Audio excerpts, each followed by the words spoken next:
My name is Mabel Donovan. I am 67 years old, a widow, and until recently I believed I had already faced the worst life could offer. Losing my husband, Robert, had nearly shattered me. Together, we had built everything from nothing, turning a small logistics operation into a powerful empire worth billions. After he passed, the silence in our home became unbearable, but I held on to one thing, my son, Daniel. I convinced myself that as long as I had him, I was not truly alone. I was wrong. The day everything changed began under a bright, deceptively peaceful sky. Sunlight danced across the river, and I stood on the deck of a sleek white yacht trying to ignore the unease in my chest. Daniel had invited me out, just the three of us, him, his wife Vanessa, and me. It had been months since he last reached out, so when he called with warmth in his voice, suggesting we celebrate my recovery from surgery, I didn't question it. I wanted to believe he cared, that I still mattered to him. Vanessa moved quietly behind me, her presence marked only by the sharp sweetness of her perfume. I didn't turn as she stepped closer. Her voice slipped into my ear, soft yet chilling. She commented on the beauty of the river, and I nodded absent-mindedly, staring at the water. For a brief moment, everything felt normal. Then she leaned in and whispered, "Say hello to it." Before I could react, her hands shoved me hard. Pain shot through my body as I stumbled forward, my healing hip giving way. The railing slipped from my grasp, and suddenly I was falling. For a split second, the world tilted and froze, then the river swallowed me whole. The cold hit like a violent shock, stealing the air from my lungs. Water filled my senses as my dress dragged me downward. I fought desperately, kicking and clawing my way back toward the surface. When I finally broke through, gasping and choking, I turned toward the yacht. Daniel stood there perfectly still. He didn't shout or move. There was no panic in his face, only a calm, unsettling stillness. And then I saw it, a faint smile. That was when the truth hit me harder than the icy water. This was no accident. My own son had allowed it to happen. The current began pulling me away as exhaustion crept in. My limbs grew heavy and my strength faded. Memories flooded my mind, Robert's laughter, Daniel as a child, the years we spent building our life together. And now, it meant nothing. To him, I was no longer his mother, only an obstacle in his way. The water dragged me under again, and this time I felt myself slipping, my body beginning to surrender. A strange calm settled over me as darkness crept into my vision. Then, through the haze, I heard a voice shouting. A rope splashed into the water near me, and with the last of my strength, I reached for it. Hands pulled me up, dragging me onto the rough deck of a small fishing boat. I collapsed, coughing violently as water poured from my lungs. Someone wrapped a blanket around my shoulders while a gruff voice told me I was safe. When I managed to look up, I saw an older man with a weathered face and sharp eyes, and beside him, a teenage boy watching in shock. It took time before I could speak, but when I did, my voice came out broken. I told them it wasn't an accident, that my own family had tried to kill me. The boy looked stunned, but the older man studied me carefully. I grabbed his arm and begged him not to tell anyone I was alive, not yet. If they found out, they would finish what they started. After a long moment of silence, he introduced himself as Franklin Doyle and agreed to keep quiet, though he demanded the truth in return. Wrapped in that rough blanket, still shaking, I stared back at the empty river. The yacht was gone. Daniel and Vanessa believed I was dead. And in that moment, I realized that might be the only advantage I had left. A cold clarity settled inside me as I whispered to myself that it was good they thought I was gone, because while they mourned a ghost, I would be preparing for something they would never expect. I would be preparing for war. The first night after the river, I didn't sleep. Every time I closed my eyes, I felt the cold water rushing into my lungs again, felt Vanessa's hands on my back, and saw Daniel's face, calm, distant, and smiling as I disappeared beneath the surface. Franklin had given me a small room in his modest lakeside home, a place filled with the scent of old wood and fishing gear, far removed from the polished marble and glass of the life I once knew. His grandson Ethan checked on me more than once, his concern genuine in a way I had not felt from my own family in years. But no amount of kindness could quiet the storm inside me.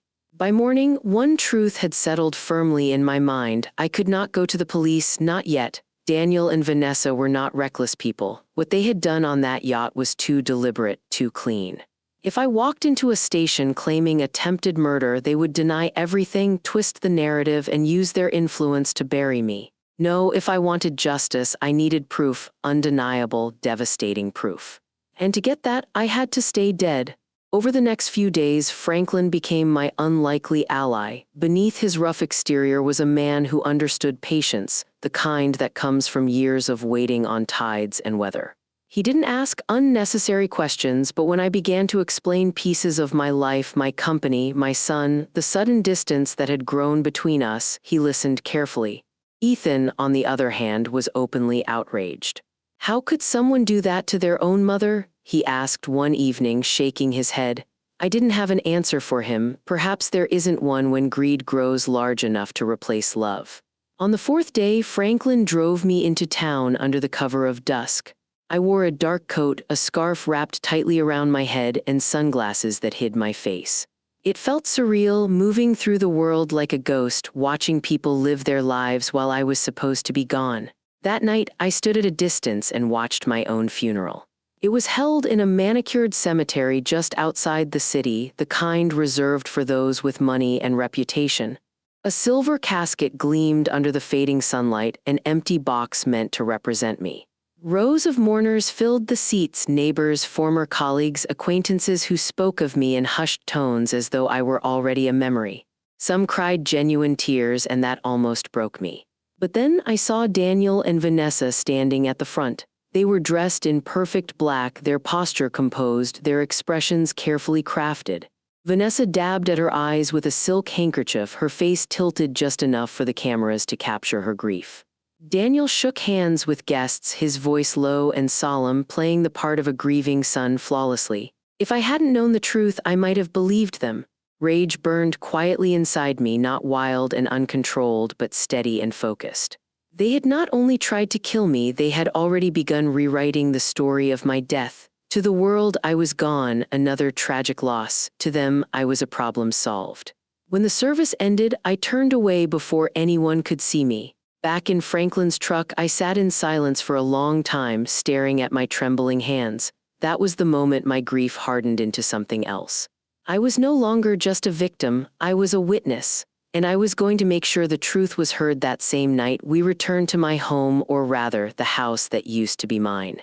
The Donovan estate stood quiet under the cover of darkness, its grand exterior unchanged, but something about it felt different, as though the soul of the place had shifted. Daniel had never asked for my keys back. Why would he? As far as he knew, I lay at the bottom of a river. My hands shook slightly as I unlocked the back door and stepped inside. The air smelled wrong. Gone was the familiar warmth of Robert's cologne and the subtle scent of polished wood. In its place was something sterile, artificial, like a showroom rather than a home. Furniture had been replaced or rearranged, expensive new pieces filling the space with a kind of cold extravagance I would never have approved of. It was as if they had already begun erasing me. I moved quietly through the house, every step careful, every sound magnified in the silence. Upstairs, I made my way to Robert's old study, the one room I knew Daniel rarely used. Inside, the desk was cluttered with papers and folders. At first, it looked like routine business documents, but then I saw it. A thick file sitting on top, labeled in bold letters, Project Mabel. My stomach tightened as I opened it. Page after page detailed a version of me I didn't recognize, reports describing memory loss, confusion, erratic behavior. There were notes from doctors I had never met, signatures that looked like mine but weren't, and carefully constructed timelines designed to paint a picture of mental decline.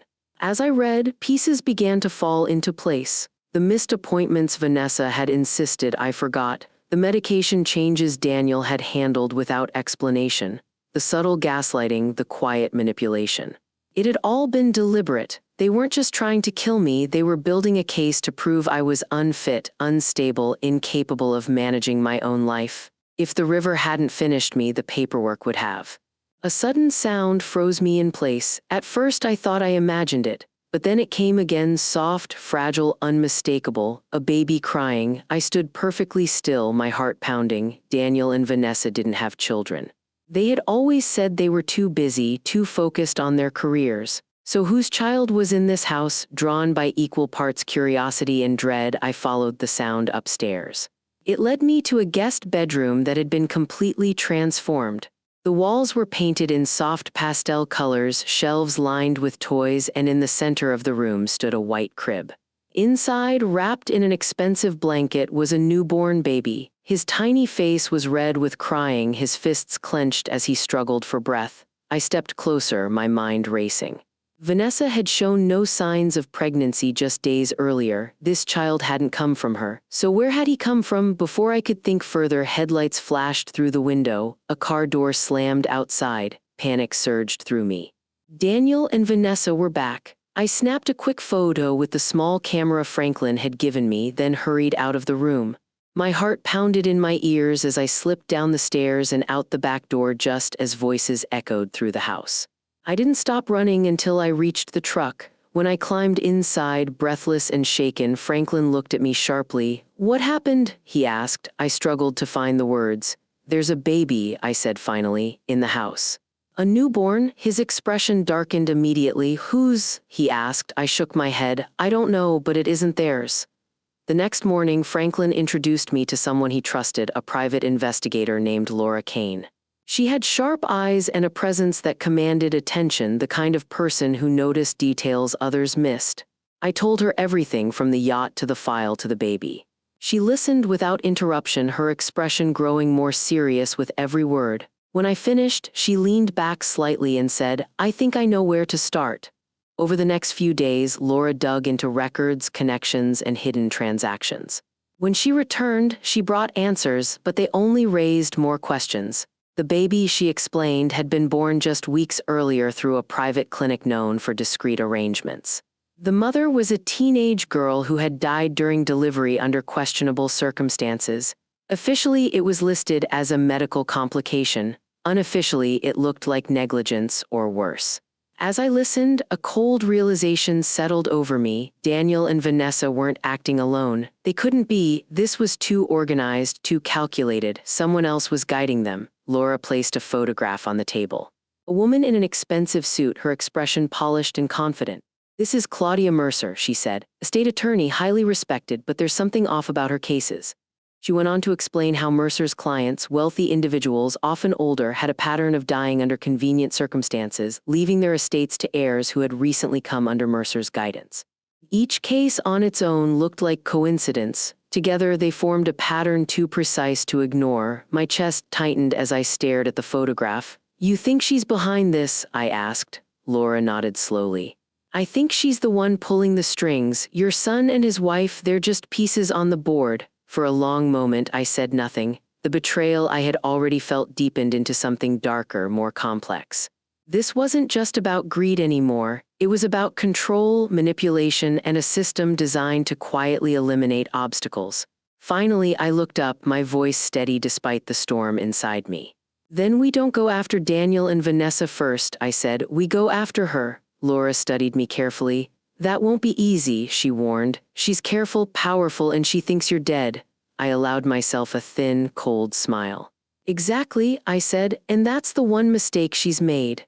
In that moment, the plan began to take shape, not out of anger alone, but out of strategy. If Claudia Mercer believed I was gone, she would move forward without caution. She would expose herself, and when she did, I would be ready, because I was no longer the woman they thought they had erased. I was the one thing they never planned for. I was the witness who survived. The plan came together slowly, each step measured, each risk carefully weighed. For the first time in weeks, I felt something close to control. Laura handled the legal groundwork, quietly contacting the right authorities and presenting just enough evidence to spark interest without exposing me too soon. Franklin provided the kind of steady support that only someone untouched by greed could offer, while Ethan, despite his age, proved sharper than either of us expected, helping us organize timelines and details with surprising precision. But the most important piece of the plan was me. I had to step back into the world not as a victim but as bait. Claudia Mercer needed to see me alive. She needed to believe I was desperate, frightened, and alone. Only then would she reveal her true self. We chose the house for the confrontation. It was symbolic in a way that felt almost poetic. The same place they had tried to erase me would become the place their lies unraveled. Hidden recording devices were placed carefully throughout the living room and study, each one positioned to capture every word. Law enforcement waited nearby, ready to move at a moment's notice. When everything was in place, I took my seat in Robert's old armchair, the one he used to occupy every evening. Sitting there again, I felt his presence, steady and grounding, as if reminding me who I was before all of this began. I wasn't just a widow or a target. I was the woman who had helped build an empire from nothing. At exactly 7 o'clock, the front door opened. Daniel stepped inside first, his expression distracted until he saw me.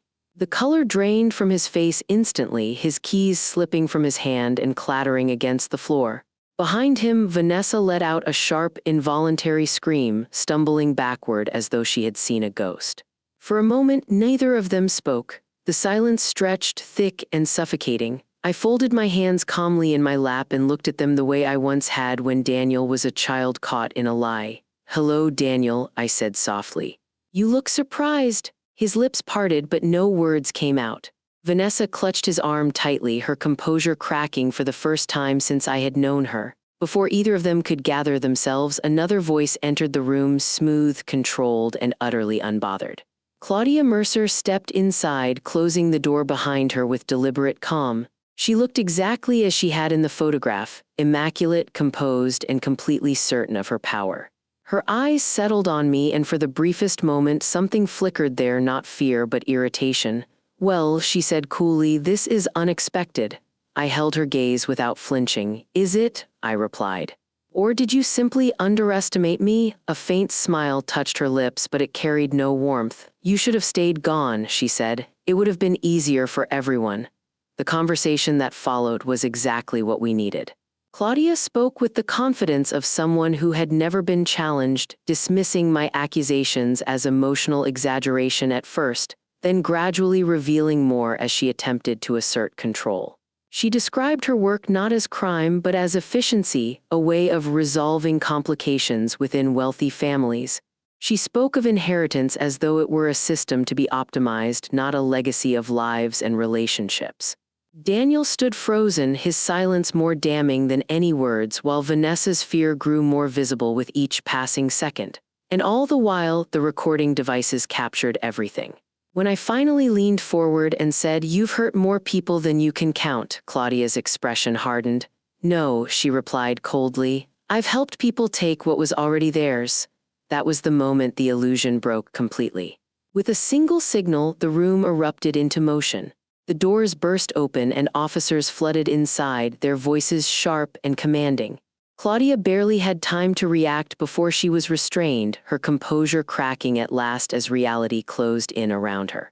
Daniel tried to speak, to explain, but the words collapsed under the weight of what he had done.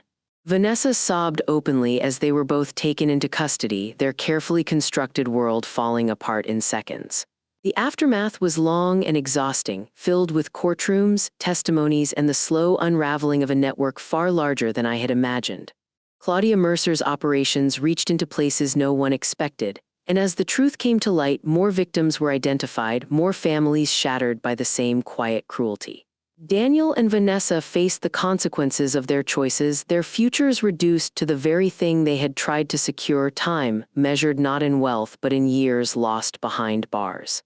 I watched it all unfold with a strange mixture of sorrow and clarity. Justice, I realized, does not erase betrayal, it simply acknowledges it.